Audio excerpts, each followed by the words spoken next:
আসসালামু আলাইকুম সবাইকে, আশা করি সবাই ভালো আছেন।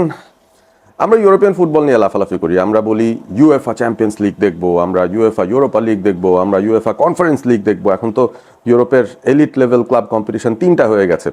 সো ওই কম্পিটিশনগুলো নিয়ে ডেফিনেটলি আমরা মাতামাতি করবো, ওয়াই নট। আমার দল ম্যানচেস্টার ইউনাইটেড, তারাও কিন্তু এবারে চ্যাম্পিয়ন্স লিগ খেলবে, আমি সেটা নিয়ে খুবই এক্সাইটেড। বাট বাংলাদেশের একটা ক্লাব বা বেশ কিছু ক্লাব, তারাও যে এশিয়ার যে চ্যাম্পিয়ন্স লিগটা আছে, এএফসি চ্যাম্পিয়ন্স লিগ বা চ্যালেঞ্জার্স কাপ, এই এই টুর্নামেন্টগুলো যে আছে, সেখানেও যে তারা খেলে, প্রতি বছর যে তাদের পারফরমেন্স হয়, গুটি কয়েক মানুষ ছাড়া অন্যরা কি খুব বেশি ইন্টারেস্ট দেখান কিনা? যারা ক্লাবের একনিষ্ঠ সমর্থক তারা বাদে আমরা যারা সাধারণ ফুটবল ফ্যান্সরা আছে, যারা বাংলাদেশ ন্যাশনাল টিমের খেলা নিয়ে অনেক বেশি এক্সাইটেড থাকি বাট ক্লাব ফুটবলের খোঁজ খবর রাখি না, তারা কতটুকু এক্সাইটেড এটা জানতে, যে বাংলাদেশের হয়ে এবার এশিয়ান এফসির যেই চ্যালেঞ্জ কাপটা আছে, ক্লাব ফুটবলের যেই টুর্নামেন্টটা হয় এশিয়াতে, সেই টুর্নামেন্টটায় বাংলাদেশের ফোর্টিস এফসি তারা যে সুযোগ পেয়েছে।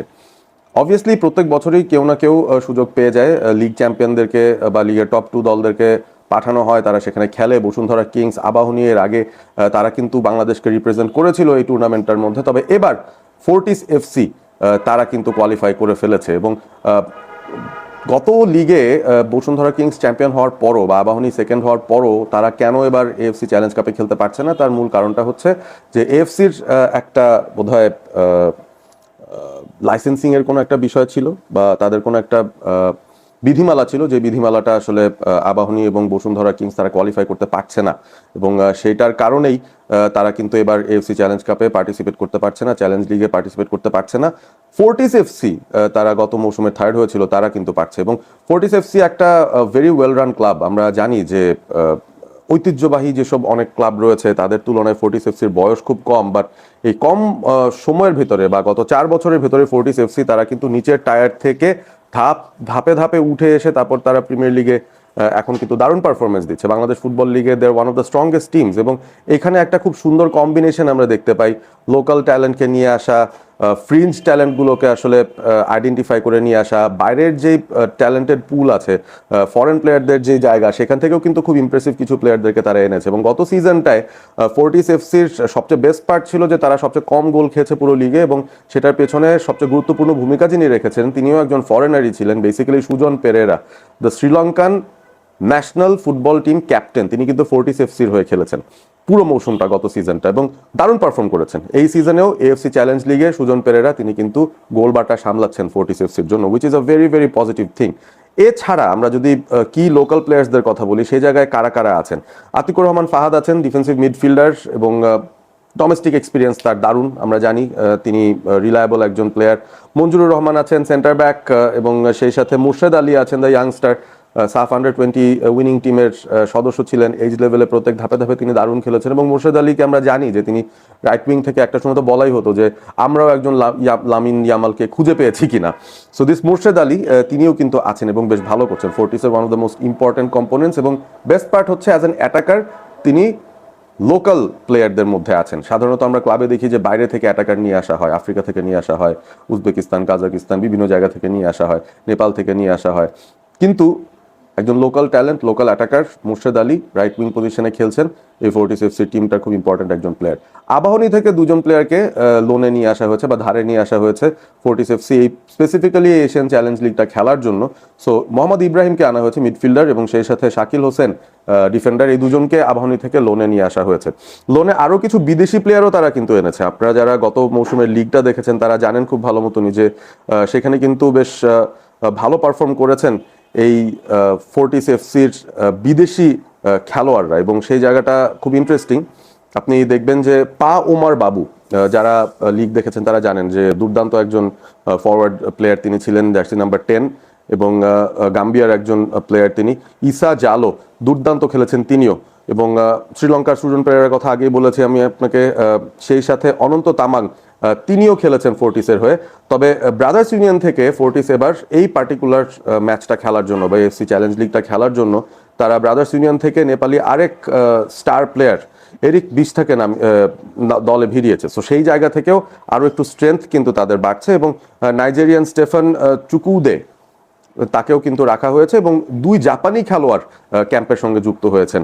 একজন হচ্ছেন শিয়ান কাওয়াসাকি, একজন হচ্ছে ইউসেই শিমোমুরা। অর্থাৎ সব মিলিয়ে আমরা কিন্তু দেখতে পাচ্ছি যে 8 জন বিদেশি প্লেয়ার এই ফোর্টিসের স্কোয়াডে অন্তর্ভুক্ত করা হয়েছে স্পেসিফিক্যালি এএফসি চ্যালেঞ্জ লিগটা খেলার জন্য, এবং thanks to Abahani, thanks to brothers union, তারা তাদের প্লেয়ারদের ধার দিয়েছে ফোর্টিসকে এই টুর্নামেন্টটা খেলতে। আমার মনে হয় যে এই ম্যাচটা আমাদের আসলে ফলো করা উচিত, দেখা উচিত, এবং এই ম্যাচটা আপনারা দেখতে পারবেন ঘরের মাটিতেই খেলা হবে। ফোর্টিস খেলবে কার সাথে সেটা হচ্ছে পরবর্তী প্রশ্ন।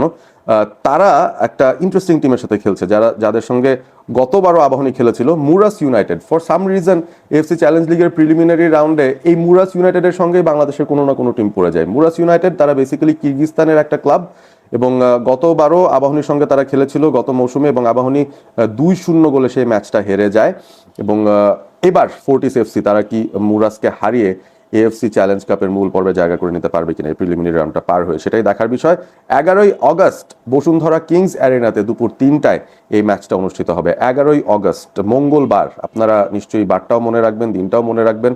ফোর্টিস এফসিকে যদি আমরা সাপোর্ট দেই, এক প্রকার বাংলাদেশকেই সাপোর্ট দেওয়া হবে, কারণ একটা ওয়েল রান ক্লাব যখন এশিয়ার মঞ্চে ক্লাব ফুটবলের এরকম বড় একটা কম্পিটিশনের প্রিলিমিনারি রাউন্ড খেলছে এবং ঘরের মাটিতে তাদের খেলাটা পড়ছে, আপনি কি আপনার ক্লাবকে বা আপনার দেশকে সাপোর্ট দিতে গিয়ে আপনার ক্লাব সাপোর্ট ভুলে সবাই মিলে কি আমরা ফোর্টিস এফসিকে সাপোর্ট দিতে পারি কিনা এই পার্টিকুলার ম্যাচটার জন্য, এই পার্টিকুলার সিকোয়েন্স অফ ম্যাচেসের জন্য? এবং আমরা অবশ্যই শুভকামনা জানাই ফোর্টিস এফসিকে। আশা করব যে তাদের লোকাল এবং বিদেশি প্লেয়ারদের যে কম্বিনেশনটা রয়েছে, যেইভাবে তারা 1 মাসের উপর ধরে ক্যাম্পটা চালিয়ে গেছে, সেটার ফলশ্রুতিতে একটা ভালো টিম কেমিস্ট্রি তাদের তৈরি হয়েছে, এবং কিছু ভালো কোয়ালিটি বিদেশি প্লেয়ারও যেহেতু তাদের আগে থেকেই ছিল, প্লাস তারা কিছু ইনক্লুড করেছে, জাপান থেকে 2 জন এবং ব্রাদার্স ইউনিয়ন থেকে আরও এক নেপালিকে তারা ইনক্লুড করেছে। নাইজেরিয়া, গাম্বিয়া থেকে অলরেডি আগে থেকে তাদের ভালো একটা সেট আপ ছিল, এবং তাদের ডিফেন্সটা আমি বলবো যে তাদের সবচেয়ে শক্তির জায়গা। সো সব কিছু মিলিয়ে I have a feeling Fortis FC খুবই ভালো করবে এবারের এএফসি চ্যালেঞ্জ লিগে, এবং প্রিলিমিনারি ম্যাচটা আসলে জেতা দরকার আগে, এবং সেই কাজটা মুরাস এফসির সঙ্গে তারা করতে পারে কিনা সেটি এখন দেখার বিষয়। Muras will be a tough opponent, কারণ গত মৌসুমের যে এএফসি চ্যালেঞ্জ লিগ আছে, প্রিলিমিনারি রাউন্ড মুরাস খেলেছিল আবাহনীর সাথে, তাদেরকে 2-0 গোলে হারিয়েছে ঠিকই, বাট যখন মূল পর্বে তারা গিয়েছে, তারা কিন্তু এই এএফসি চ্যালেঞ্জ লিগের সেমিফাইনাল পর্যন্ত চলে গিয়েছিল। So they are tough opponent, সেটা কিন্তু কোনো সন্দেহ নাই। এখন তাদেরকে হারাতে হলে ফোর্টিসকে তাদের ইতিহাসের সেরা গেমটা খেলে দিতে হবে, এবং প্রুভ করতে হবে যে একটা আপওয়ার্ড ট্র্যাজেক্টরিতে একটা টিম যখন যায়, একটা ক্লাব যখন ওয়েল রান হয়, সেটা ডেফিনেটলি সাকসেস বয়ে নিয়ে আসতে পারে, শুধুমাত্র সেই ক্লাবের জন্য না, they will be a pride of Bangladesh as well. আমরা মোহামেডান আবাহনী বসুন্ধরা কিংসকে নিয়ে যে প্রাইডটা দেখাই, ডেফিনেটলি ফোর্টিস এফসি আমাদেরকে কিন্তু সেই পথটা দেখিয়ে দিতে পারে with good performances in the Asian stage. আপনারা কমেন্ট করে জানিয়ে দিন কারা কারা ফোর্টিস এফসি ফ্যান আছেন, ম্যাচটা নিয়ে কতটুকু এক্সাইটেড। যারা বাংলাদেশ ফুটবলের ফ্যান, আপনারা কি ম্যাচটা দেখতে বসুন্ধরা কিংস অ্যারেনাতে যাবেন কিনা? আমাদের কিন্তু ম্যাচ দেখার প্রিপারেশন নেওয়া শুরু করে দিতে হবে।